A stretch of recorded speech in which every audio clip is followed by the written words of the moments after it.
Hi guys, this is Ted Vitale with the Chaos Group, and today we are going to be covering the VRay for SketchUp Quick Start. The first thing I'll need you to do is download the Quick Start tutorial model from the link below. Once you've done that, go ahead and open a copy of SketchUp. And here I'm using SketchUp 2015 Pro. And let's go ahead and File Open and choose wherever you saved the Quick Start guide. Go ahead and open that. In your Training Container House share file, go ahead and open Training Container House share. We don't want to save any changes to the existing scene, so we're going to close that. And here we've got our scene. This is a simple container house, and we are going to cover just some basics, the ease of use, the speed and power, and the quality results of VRay for SketchUp. And the first thing I'm going to do is cover the toolbar and where everything is and what everything is. I'll go ahead and pull this down. We've got two toolbars in total. The main toolbar, you have your materials, options editor, start render, this is for the production render, real-time render or RT render, the batch render tool, which will run a number of renderings at once, the help menu, the frame buffer, as well as a number of other tools. We are not going to cover these tools in this particular tutorial. The next toolbar that you've got is the VRay for SketchUp lighting toolbar, and there you will find the Omni Light tool, the Rectangle Light tool, the Spotlight tool, our Dome Light tool, the Sphere Light, and the IES light. Now each of these lights are very powerful and have different uses. We are not going to be covering lighting today outside of natural daylit lighting systems. We're going to go ahead and dock this back up here since we're not using it.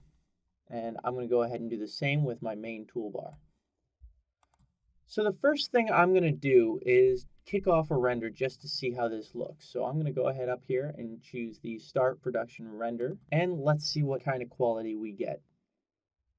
VRay is parsing the scene at the moment. It's figuring out what kind of geometry is there and what it needs to render. And here we see the frame buffer window and the progress window pop up. Right now we're doing the light cache pass and the pre-passes to figure out lighting of the overall scene. And now we're doing the final pass and rendering the image. As you can see, we've got a nice, clean rendered scene. There are materials already set up on the exterior of this container house, as well as the windows and doors, including some additional wall graphics like the VRay logo. All of these materials are set up and ready to render. As you can see, the lighting is a bit harsh. It's a noon rendering in the middle of the summer. It looks good, but I think it can look much better. So the first thing I'm going to do is go ahead and close my progress window, as well as my frame buffer, and open up my options editor. So let's talk about the options editor first. A few things you'll see here are your presets toolbar, and then the rollouts below. Now, many people get confused and a bit intimidated by the rollout panel here. We won't be covering much of this today, but we will cover the important areas, including global switches and output. We will also be covering the presets, how they work, and when to use them. There is an additional presets tutorial that will give you a more in-depth look at presets and how they work. You can follow the written tutorial online. And if you have any questions, you can always visit our forums at the chaosgroup.com website.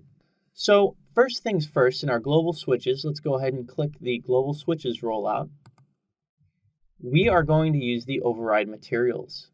Now, in this particular scene, we have some materials with properties set up so that they won't get overwritten. For example, the glass on both the large windows and doors should render clear in this particular scene, even after we use the override materials. So let's go ahead and click override materials. In here, you'll see a value of 200. I'm going to drop that a little bit lower to 185. And let's go ahead and see how that renders. Go ahead and close that, click render. VRay will parse the scene again and figure out what's there, and it will do this every single time you click render. So now we can see that we've got a much faster render because VRay isn't calculating all the different materials in the scene. It's only calculating the one material applied to everything. We do have an overbright area with the ground plane just because it's a almost noon rendering. And I don't really like the shadows because they're too harsh. But if I keep turning off my frame buffer and re-rendering, it's going to take some time. So this is where I suggest to use the RT or real-time rendering solution. Because we don't have foliage or additional entourage in the scene, it's light and it's fast. So now we've got our RT render. We can quickly and easily see what's in our scene. I'm going to slide this down over here and let's start looking at how to give it a little bit more pizzazz. First thing we're going to do is start looking at daylighting solutions. We're only using the in SketchUp sun and sky, and we can then use our shadow settings.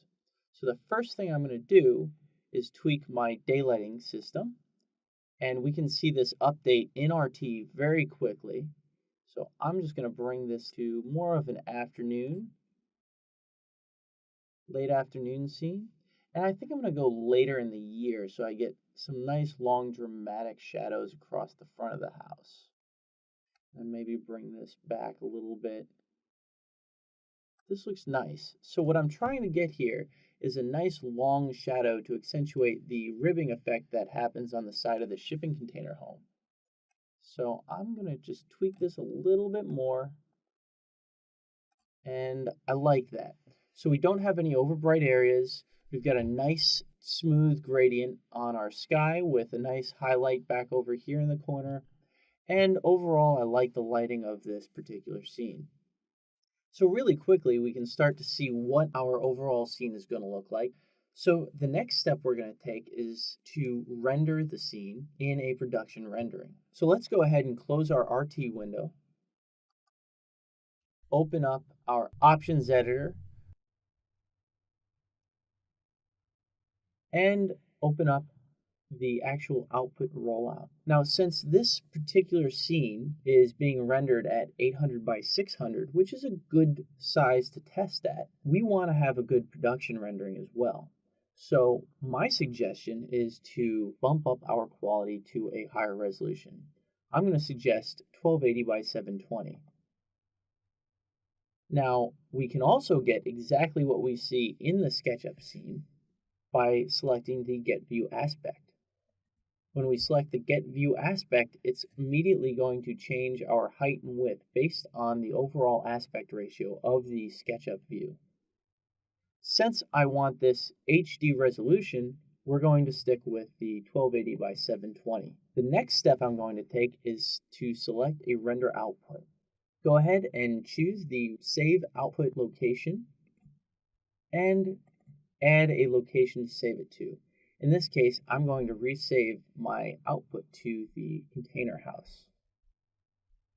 You have a number of different save files. The Portable Network Graphics, or PNG, is my personal favorite, and the reason I use it is because it saves out my scene without a background and allows me to add in an additional sky background in post-production. You can also save a number of different other formats. The only other one I would recommend is the JPEG or .VRimage file format. The JPEG image will save the scene exactly as you see it, and the VRay raw image files will save out a VRimage which has all channels and all VRay information included in it. For this particular scene, I'm going to save a JPEG because I want the background in it, name it, and hit save. Go ahead and close the output.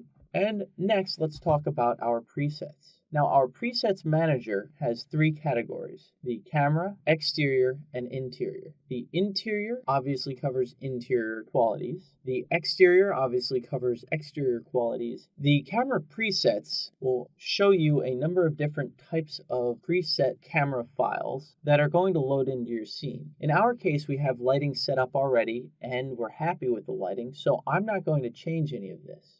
If you do begin to use HDRIs and dome lighting, you can choose different camera settings based on the lighting situation that you have in your scene.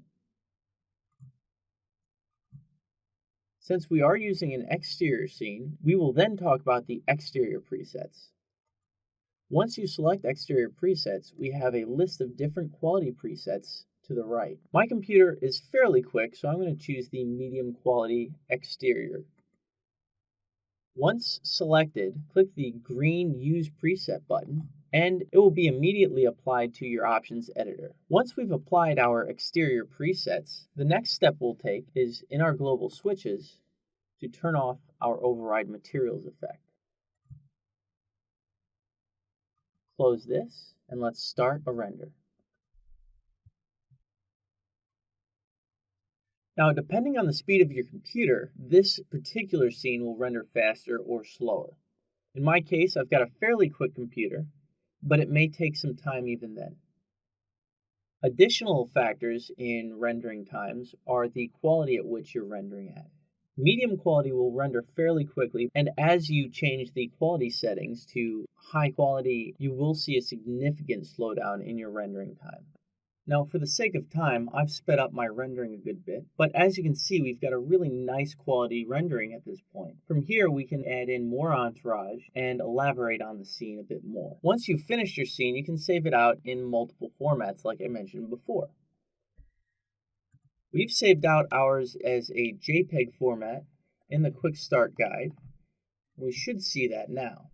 If you want to save an additional file type out, you can do so by selecting an additional file type. You can also import saved images as long as they are .VRimage file types. This is a file type that is specific to VRay and contains a good bit more information than a standard JPEG or PNG file.